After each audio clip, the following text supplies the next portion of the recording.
Hey guys, thanks for tuning in to Comic Book Nostalgia. I'm CB Nostalgia, and I thought we could talk a little bit Thor, Love and Thunder and cut scenes.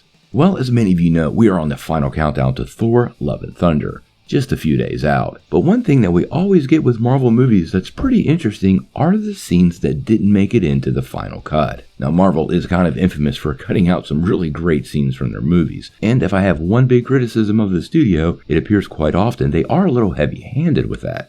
And I think Thor, Love and Thunder is going to be no different.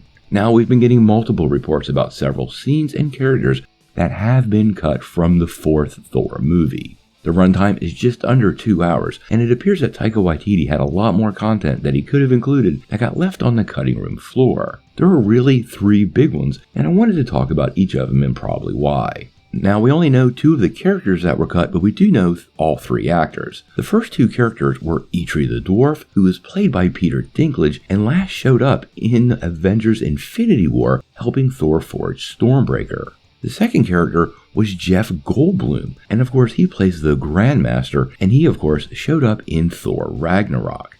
Now, the third casting was a pretty interesting one, and it appears that Marvel Studios actually cut Lena Headley's role completely from the movie. Now, we don't know who Lena was playing. She's most famous for playing Cersei Lannister on Game of Thrones, where she absolutely nailed a villainous role, and I think she might have been playing that in the Marvel Universe. Now, this is not confirmed, but there are multiple rumors going around and suggesting that the character that she was playing in the film was Amora the Enchantress.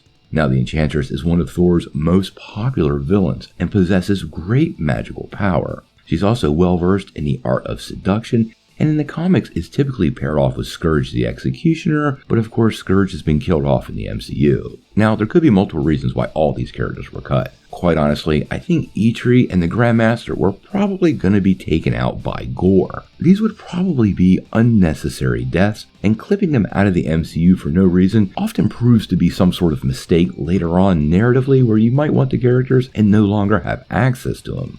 As for Lena Headley's Amora, I actually think I know why she's not there. We already have a primary villain for Thor in this movie in the form of Gorr the God Butcher, and Amora is no less than a magical sorceress with immense power, much like Loki or Hela, so I don't see her as the kind of character that would really take a backseat to Gorr as far as a movie goes. The Enchantress has also been in the DC Universe in Suicide Squad, so her inclusion in this film might have been a little confusing. Overall, though, I do think Lena Headly would have been the perfect Enchantress. She was great as Cersei Lannister, and even though the show did not end on a positive note, she totally established herself as one of the greatest villains ever, and I would have loved to see her cast as Amora.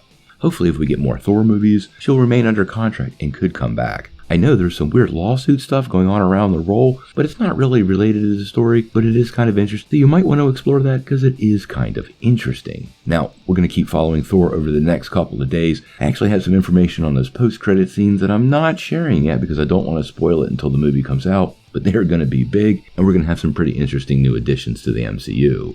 Wait and see. So be sure not to miss any of the upcoming updates because we're going to dive into that. But until we know more, what do you guys think? What do you guys think of Lena Headly being Amora the Enchantress in the MCU? And why do you think all 3 of these roles were removed from the movie? Quite honestly, I don't think it was for runtime. Tell me what you think in the comments below.